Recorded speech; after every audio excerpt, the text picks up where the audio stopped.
Jadi bukan yang lainnya. Terkait masalah nasab. Terkait masalah nasab, ya memang kita memusuhi karena mereka memaksa ingin diakui sebagai cucu Nabi, padahal mereka bukan cucu Nabi. Ingin diakui sebagai orang Arab, padahal DNA mereka bukan orang Arab. Ingin dimuliakan oleh orang Indonesia, oleh masyarakat Jawa Nusantara, padahal mereka bukan orang mulia. Mereka ingin dianggap sebagai pahlawan, padahal mereka tidak ikut berjuang. Nah, tentu kita harus memusuhi, dan kata permusuhan itu bukan kata-kata jelek. Al-Quran, Allah sendiri kan mengatakan tentang bahwa ada musuh-musuh Allah. Ada Allah, aduwullah, asyaitanu aduwun. Ya kan? Fattakhiduhu aduwa. Jadi malah Allah juga memerintahkan kita untuk menjadikan setan sebagai musuh. Jadi permusuhan dengan setan itu sesuatu yang sah dan bukan yang jelek.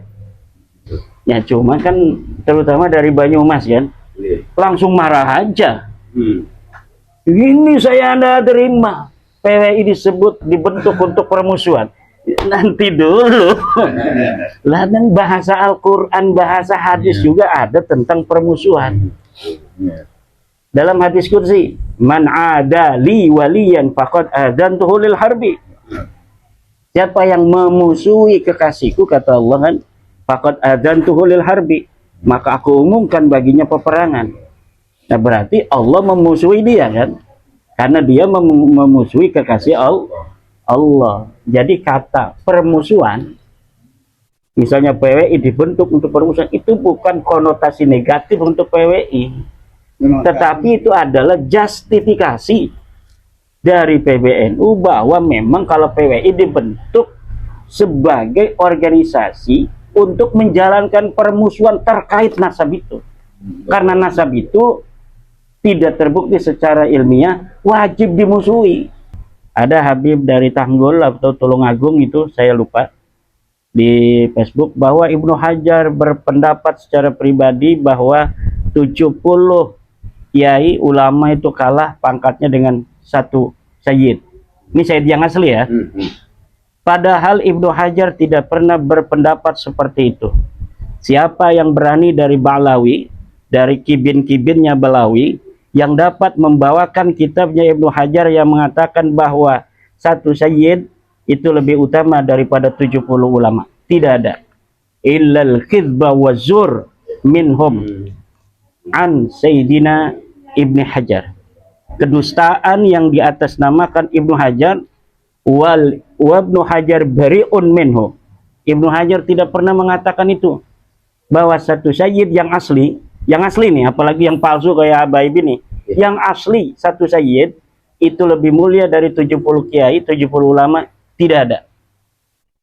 Siapa yang dapat membawakan kitab Ibnu Hajar yang mengatakan itu, falyatini bidzalikal kitab, tidak akan bisa menemukan, karena itu hanya kedustaan yang dikutip oleh kitab-kitab mereka, terutama kitab Zain bin Smith, bahwa Ibnu Hajar mengatakan bahwa satu sayyid keturunan Nabi itu lebih mulia dari 70 ulama. Itu adanya di kitab Balawi, katanya yang Ibnu Hajar. Ibnu Hajar tidak pernah mengatakan itu. Siapa yang berani membantah saya, silakan bawa kitabnya, perlihatkan kitab apa Ibnu Hajar yang mengatakan satu sayyid itu lebih mulia dari 70 ulama. Tidak ada. Itu kedustaan yang disebarkan oleh kaum Balawi, yang nanti kaum Balawi itu akan mengatakan sayyid itu kami.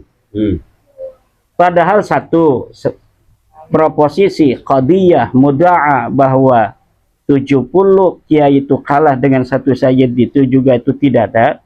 Yang kedua, kedustanya nanti sayyidnya akan atribusikan kepada mereka. Nah, ini kedustaan keduanya. Jadi itu tidak ada. Kemudian tentang Ibnu Hajar, bahwa di dalam kitab sabatnya Ibnu Hajar itu apa namanya itu menyebutkan silsilah gurunya, bukan gurunya Ibnu Hajar. Al-Idrus itu yang disebutkan di dalam kitab sabatnya Ibnu Hajar, in sahha hadal kitab, bahwa Ibnu Hajar tidak pernah bertemu dengan Abdullah Al-Idrus itu. Ibnu Hajar menemukan muridnya di Mekah yang membawa kitab. Kitabnya ada silsilah. Kebetulan Ibnu Hajar itu sedang menulis kitab Sabat. Kebanggaan ulama zaman dulu itu kalau mereka mempunyai sanad yang begitu banyak. Akhirnya muridnya ini diminta oleh Ibnu Hajar, bolehkah saya masukkan sanad-sanad guru kamu itu di dalam kitab saya? Dan bolehkah saya bersanad kepada dia? Langsung, tidak melalui muridnya ini. Dan itu disebutkan oleh Ibnu Hajar dalam kitabnya itu. Ibnu Hajar mengatakan, wa in lam alqahu, walaupun aku belum pernah bertemu dengannya. Nah, jadi ada kitabnya. Jadi Balawi punya kitab namanya Al-Juz'ul Latif. Kitabnya dibawa ke Mekah. Dan hampir seluruh kitab itu dinakal oleh Ibnu Hajar. Hanya ganti tarkibnya aja, dari lafadznya yang berbeda. Tapi maknanya, misalnya ini Abdullah Al-Idrus mendapatkan libasul hirqah, lubsul hirqah dari anu, semuanya disebutkan oleh Ibnu Hajar. Itu menandakan bahwa Ibnu Hajar itu tidak merasa penting untuk meneliti nasab. Karena yang sedang dipentingkan oleh Ibnu Hajar ketika itu adalah mengumpulkan sanad-sanad.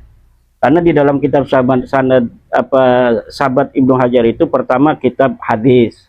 Seluruh guru-gurunya hadis Ibnu Hajar itu dicantumkan dalam kitab itu. Kemudian kitab fikih, kitab usul fikih, kitab yang lain-lain seluruh gurunya, termasuk masalah lubsul hirqah. Lubsul hirqah itu thariqah. Nah, jadi Balawi itu memang dari dulu kitab-kitab yang ditulis itu hanya mengenai tasawuf begitu tuh, tasawuf yang nggak ada sanadnya. Karena sebenarnya sanadnya itu putus. Jadi sanad Balawi kepada Faqih Muqaddam misalnya putus. Kenapa Faqih Muqaddamnya nggak ada kok? Siapa yang dapat membuktikan Faqih Muqaddam itu ada dengan sebuah dalil, dengan sebuah masdar awaliyun? Masdarun awaliyun, bukti primer, nggak ada. Ratusan tahun setelah orang yang dianggap bernama Faqih Muqaddam itu ada, 653, baru ditulis tahun 895 Hijriah. Tanpa ada referensi sebelumnya. Coba 653 Faqih Muqaddam itu apa? Katanya ditulisnya. Apa benar wafatnya tahun itu? Ya enggak, itu hanya nulis-nulis saja. Kayak LBY Pekalongan nulis bahwa Muhammad Qadi bin Yahya itu adalah buyutnya, makamnya di Girilaya yang ada di Imogiri, Yogyakarta. Padahal itu bukan makamnya, itu makam daripada paman saya yang namanya Sultan Girilaya. Sultan Girilaya dijadikan menantu oleh Sultan Amangkurat. Meninggal di sana di Jogja, dimakamkan di Girilaya. Sekarang datang itu Al-Hashimi segala macam, ormasnya LBY itu, katanya itu adalah makamnya Qadi bin Yahya, kakeknya katanya LBY. Lah itu bohong. Nggak ada orang dalam dunia ini namanya Qadi bin Yahya. Buktikan LBY kalau dia punya data bahwa buyutnya itu pernah hidup di alam dunia. Nggak bakal ada.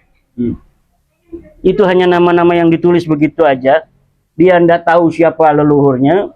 Kemudian dia ingin jadi Balawi, tulis dia sampai nyambung Balawi dengan nama-nama yang fiktif-fiktif itu. Dan itu terjadi di masa lalu juga. Apa yang terjadi di masa lalu itu terjadi di masa kini, Pak Dokter. Makam palsu misal. Siapa yang dapat membuktikan bahwa Ubed itu makamnya di Husaisah, makamnya di Yaman lah. Apa tuh namanya, kampung Bor apa kampung Husaisah? Ahmad bin Isa di Husaisah.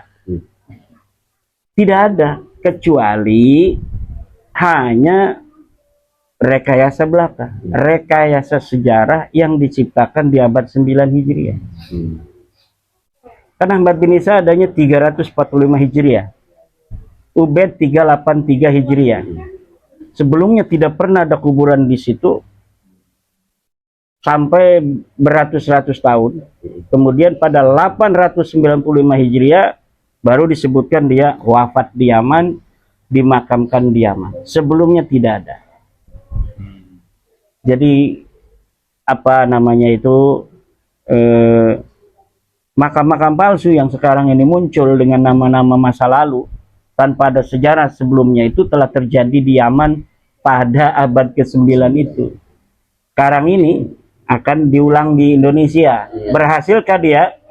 Kalau di Yaman mungkin udah berhasil dia kan. Karena yang dihadapi bukan cucu daripada Ken Arok dan Raden Wijaya. Bukan cucu Sunan Gunung Jati yang ada di Yaman. Tapi di Jawa ini yang dia hadapi cucu Sunan Gunung Jati. Yang dihadapi cucu Sultan Hasanuddin. Yang dihadapi cucu Sultan Amangkurat Sultan Agung. Gak bakal bisa dia. Akan dihadapi oleh cucu-cucu para raja-raja di Nusantara. Gak bakal bisa. Rencana dia seperti di Yaman yang dapat mengalahkan orang Yaman secara spiritual pada abad 9 tidak akan pernah terjadi di bumi Nusantara ini. Amin.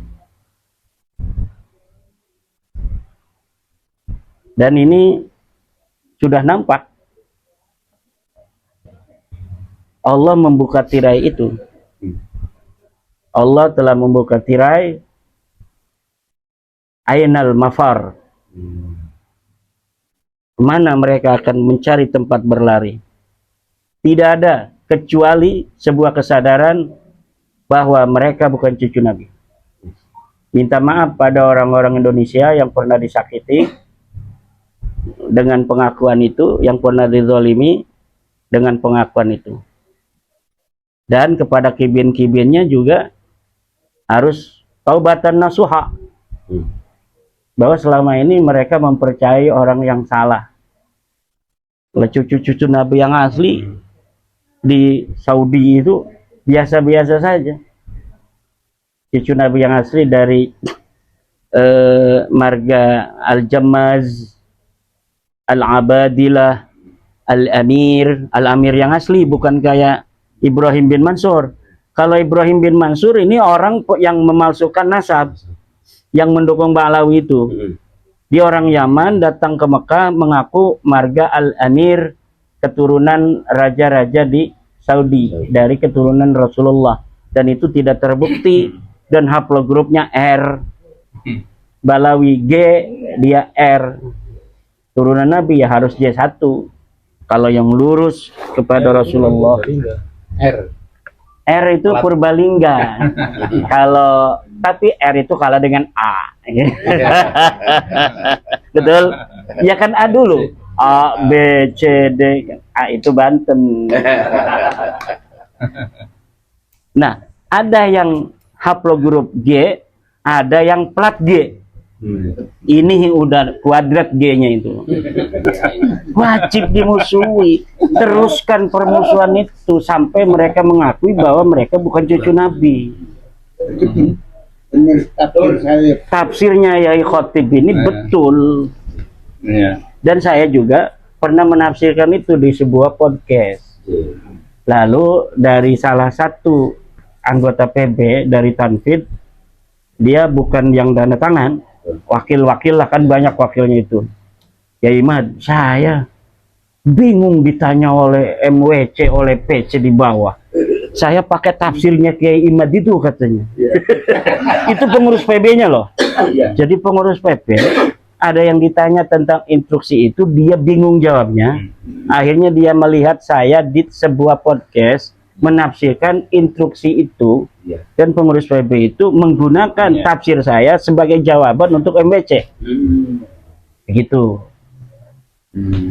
Ya, jadi kalau kita mau husnudzon seperti itu, tapi kan kita tidak tahu latar belakang, tujuan, ma fi qalbi, fi qulubihim, apa sebenarnya itu motivasinya untuk membuat itu. Tetapi dalam teori ilmiah itu memang sebuah kata-kata itu milik publik, boleh ditafsiri sebagaimana adanya teks itu. The author is dead. Penulis itu sudah dianggap mati. Itu ini, maaf ya, ini ya, mohon maaf, bertentangan dengan al-zahir tadullu alal batin. Qad badatil baghdha min afwahihim wa ma tukhfi suduruhum Akbar. Kadang begitu. Iya. Tapi kadang-kadang yaqulu nabi afwahihim ma laysa fi qulubihim. Bisa juga. Makanya kita hanya pakai zahir kan. Nah, kalau apa sesuatu yang zahirnya lafadznya begitu nggak perlu ditakwil. Enggak, zahirnya begitu kok. Kecuali apa ada susulan penjelasan surat instruksi, silakan aja. Nah, yang saya khawatirkan begini sebenarnya. Hari ini kecil-kecilan banyak yang sudah menjalankan survei. Jadi warga NU itu mayoritas mendukung PWLS. Yang saya takutkan, karena saya ini adalah Nahdiyin yang sejak lahir, apabila justru surat instruksi semacam itu menimbulkan relaan akar rumput Nahdiyin ini, sehingga kemudian karena mereka sudah putus asa, mereka mencintai Nahdlatul Ulama tetapi merasa tidak diperhatikan oleh yang hari ini mengemban sebagai pengurus, kemudian ada pemberontakan di dalam dirinya secara psikologi, akhirnya kemudian imbasnya kepada Nahdlatul Ulama sendiri. Kalau hanya kepada pengurus, itu kan pengurus itu muakkad, terbatas waktunya.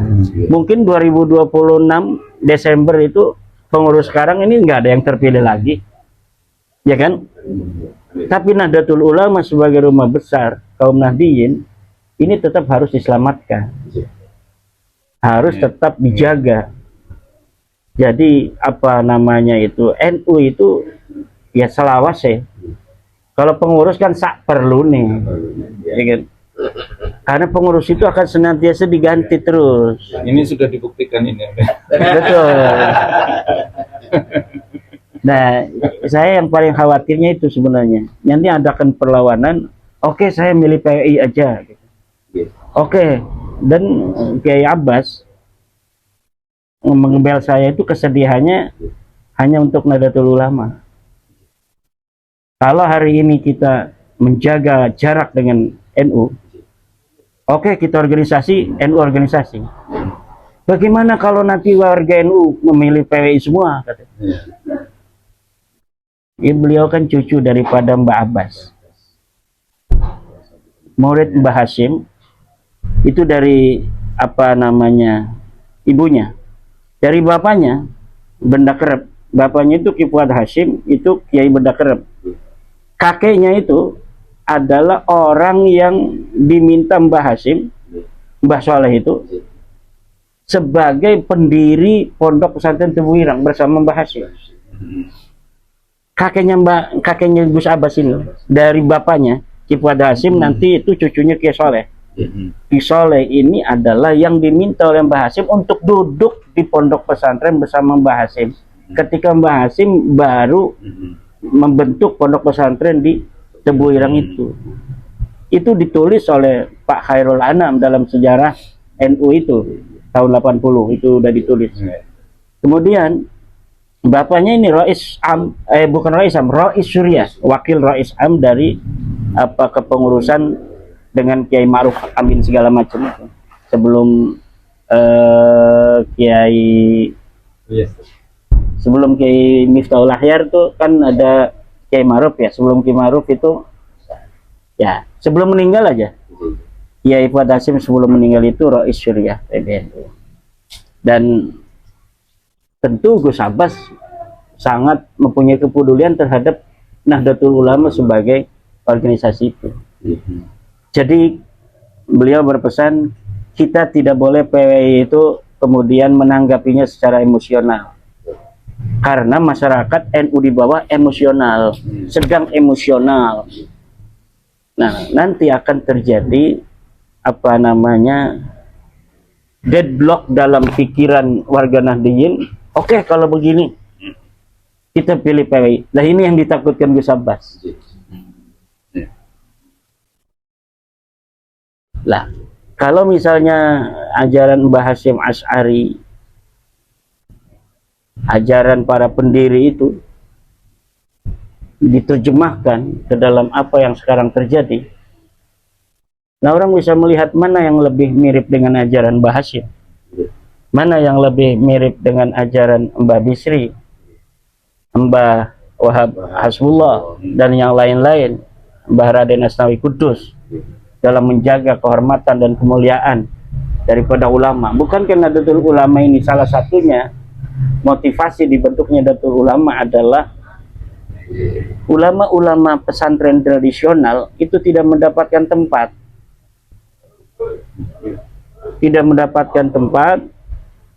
cenderung di nomor 5, di nomor 6 kan, dalam pergolakan keulamaan pada masa itu, karena ulama modernis itu sudah pada datang itu dari luar negeri, sehingga kemudian daya tawar ulama-ulama pesantren tradisional itu jadi tidak marketable lah di tengah masyarakat. Akhirnya dibentuk sebuah kebangkitan ulama-ulama tradisional itu sebagai upaya untuk menaungi para ulama, kemudian dapat juga memberikan sumbangsi terhadap peradaban dunia. Kaitannya misalnya tentang Komite Hijaz, usulan bagaimana Kiai Wahab Hasbullah, Kiai Syekh Ghanaim datang ke Raja Saud dan sebagainya. Nah, dengan adanya Nahdlatul Ulama itu kemudian kiai-kiai pesantren sejajar tuh dengan ulama modernis yang sudah terbentuk sebelumnya, Syarikat Islam, Muhammadiyah, Al Khairat, siapa itu namanya, Jami'ul Khair ya, yang dari Arab segala macam, Jamiatul Khair. Kemudian menjadi sederajat karena sama-sama punya organisasi. Nah, kemudian sekarang terjadi banyak ulama dihina. Mbah Hasyim dihina oleh Faisal Asgaf. Alwi Segaf siapa di Bogor itu menghina anak-anak yang aswaja, jangan masuk Banser, jangan masuk Ansor. Gus Dur katanya buta mata, buta hati. Seluruh hasil keputusan muktamar dikritisi dengan tajam dan merendahkan dari para habaib itu kan. Mereka itu diam-diam aja. Tapi ketika sekarang ada anak-anak Nahdlatul Ulama yang bangkit untuk menjaga kemuliaan kehormatan dari ulama-ulama mereka yang menurut para NU muda ini adalah perlu untuk dijaga kemuliaannya, kemudian ada ketidaklinieran daripada apa yang dipikirkan oleh Nahdliyin di bawah yang digelorakan oleh aktivis-aktivis NU di bawah dengan apa yang ada di atas. Nah, ini mungkin yang menjadi sebuah ketakutan Gus Abbas, adanya pemberontakan di bawah itu yang kemudian melahirkan sebuah sikap anti PBNU. Ini yang ditakutkan oleh Gus Abbas. Dan tentu kita menghormati kan, menghormati Gus Abbas, dan menurut saya memang itu tepat. Jadi mudah-mudahan tidak ada lagi instruksi yang menafsiri dengan tegas bahwa memang kami pendukung Balawi gitu. Misalnya ada, karena saya menafsiri, Kiai Khotib menafsiri seperti tadi kan, bahwa ini untuk menghajar Balawi, instruksi itu, kemudian turun lagi tafsiran penjelasan untuk instruksi yang kemarin, bahwa kami PBNU mendukung Balawi dohiran wa batinan, dan yang memutuskan nasab Balawi bukan NU. Itu saya takutnya begitu. Kalau misalnya itu terjadi, wallahu alam apa yang terjadi dengan masyarakat NU di bawah. Menurut saya demikian. Coba mungkin dokter punya pandangan tentang hal itu. Mungkin mengingatkan kepada kita bahwa sebagai organisasi besar yang menaungi, melindungi, menyayangi warganya, kaum Nahdliyin yang menurut data statistik ini lebih dari 60 menurut statistik yang telah berlalu. Mungkin diharapkan orang-orang yang duduk di kepengurusan, di struktural ini mengayomi. Namun ternyata masalah ini adalah tidak seperti yang dipikirkan. Maksudnya di bawah ini hanya ada dua, di masyarakat ini ada dua, antara yang benar menurut ilmiah dan yang kedua itu benar tetapi hanya dugaan.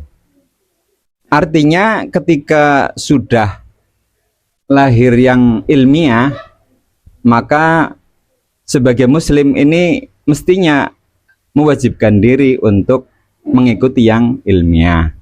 Sehingga kalau tadi saya berkomentar bahwa yang ada sebenarnya kan antara putih dan hitam. Nah, ketika kita bersikap tengah-tengah mencari selamat, itu kan berdiri ya tidak putih ya tidak hitam. La ilaha ulai wala ilaha ulai. Mudzadzabina baina dzalik. Maka dari itu mungkin menjadi pemikiran ulang, menjadi pertimbangan ulang bahwa yang terjadi di masyarakat itu tidak seperti yang dipikirkan oleh yang di pusat. Jadi yang di masyarakat ini minta, sebenarnya kan minta ini ketegasan gitu. Klarifikasi tentang masalah ini, khususnya adalah nasab Bani Alawi. Dari saya mungkin itu, walaupun mungkin hanya sebagai gambaran, tetapi ini bisa menjadi pertimbangan lagi di pusat. Terima kasih. Ya, ini sebagai jawaban pribadi, nanti akan kita sambung lagi. Ya, kalau Kiai Khatib ya tentang lalu bagaimana cara kita di akar rumput, di warga Nahdliyin yang dilakukan PWLS harusnya bagaimana kan? Yaitu kan terkait dengan metodologi dan metode dakwah, dan itu sudah diberikan metodenya oleh Allah. Ud'u ila sabili rabbika bil hikmati wal mau'izatil hasanah wajadilhum billati hiya ahsan. Nah, itu metodologinya. Ud'u ila sabili rabbik bil hikmah ay bil ulumin nafi'ah awalan bidalaila wa barahin. Kemudian wal mau'izatil hasanah, dengan nggak perlu dalil, nggak perlu burhan. Kalau ini yang kedua ini bil mau'izatil hasanah, ini untuk orang awam yang dia nggak perlu dalil, nggak perlu bukti. Kenapa? Karena mereka tidak butuhkan itu. Dengan cara bil mau'izatil hasanah. Nah, karena dulu mereka itu juga mempercayai Balawi karena ikut kiainya, ya kiainya ngomong lagi, ternyata dulur-dulur itu Balawi bukan cucu Nabi. Boleh hormati Habib, tapi jangan hormati karena menganggap mereka cucu Nabi. Kalau mereka ada yang ngasih duit, hormati karena dia ngasih duit. Kalau mereka itu punya ilmu, hormati karena punya ilmu. Begitu aja. Jadi itu bil mau'izatil hasanah. Nah, Yang tadi berarti termasuk mau'izah hasanah nggak itu, yang instruksi yang itu tadi, yang instruksi poin ke itu 4. bisalah. Insya Allah bisa itu. Jadi kan kalau bil hikmah harus ada dalil. Iya, Itu tidak ada dalil kan? Iya. Tidak ada dalil. tidak ada dalil tapi membingungkan akar rumput. Iya, mungkin itu mau'izatil hasanah kan dianggapnya karena apa namanya itu anak-anak mereka kan Iya. dengan mau'izatil hasanah.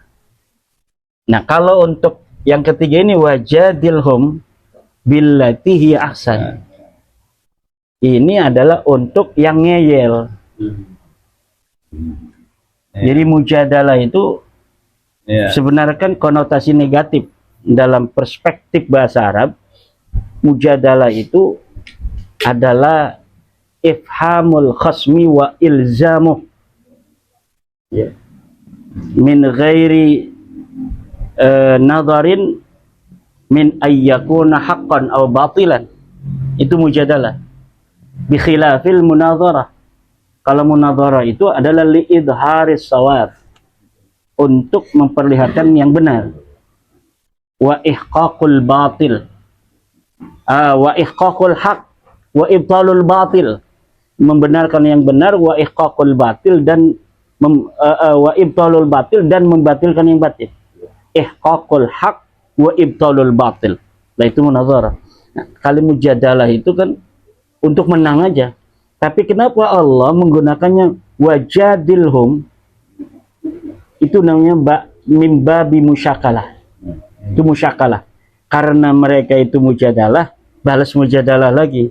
Tapi mujadalahnya diikuti dengan qayyid billati hiya ahsan. Ya. Jadi billati hiya ahsan ini sebenarnya bukan mujadalah, tetapi munazarah. Nah, kalau misalnya itu hanya wajadilhum, nah itu berarti memang harus mujadalah, tapi tidak billati hiya ahsan. Apa itu al-mujadalah billati hiya ahsan? Al-munadharah li idharil as-shawab, untuk memperlihatkan yang benar, bukan hanya untuk ifhamul khasmi wa ilzamu, untuk membuat musuh kita kalah, untuk membuat musuh kita diam, bukan hanya itu. Iya, kalau haqqa wa Iya. yubtilal batil. Liyuhiqqal haqqa wa yubtilal batil itu.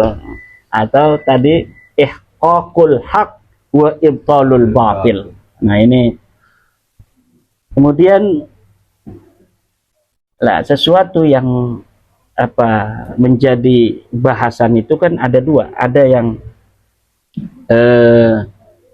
nazari, istidlali, ada yang badihi, aksiomatik gitu. Iya. Kalau yang nazari, tajri al-munadharatu fih. Ya, memang bisa diperdebatkan. Karena dia nazari, sebuah analisa, perspektif. Tapi kalau yang badihi, itu nggak usah dimunadharahkan. Sesuatu yang jelas, bahwa dua lebih besar dari satu. Ayo munadharah, nggak bisa dong. Udah jelas itu badihi. Kopi ini pahit karena tidak ada gula. Kita udah merasakan pahit. Gak bisa kita munadharah dengan orang yang mengatakan ini manis. Sekarang kita udah tahu ini pahit. Ini badihi. Ya kan? Dururi. Bahwa yang namanya api itu panas. Gak usah diperdebatkan. Nah, ini nasabah alawi putus itu udah badihi. Dari sisi ilmu nasab badihi. Kenapa bisa disebut badihi? Karena sudah yu'lamul wadi', diketahui siapa yang memalsukan. Tu'lamus sanatu, diketahui tahun berapa dia memalsukan. Nah, kemudian kita juga sudah mengetahui kitab-kitab yang masa lalu yang mengatakan anaknya cuma 3. Iya. Laisa fihi ibnun ismuhu Ubaidun. Tidak ada nama anaknya Ubaid. Qala fihi al-fakhru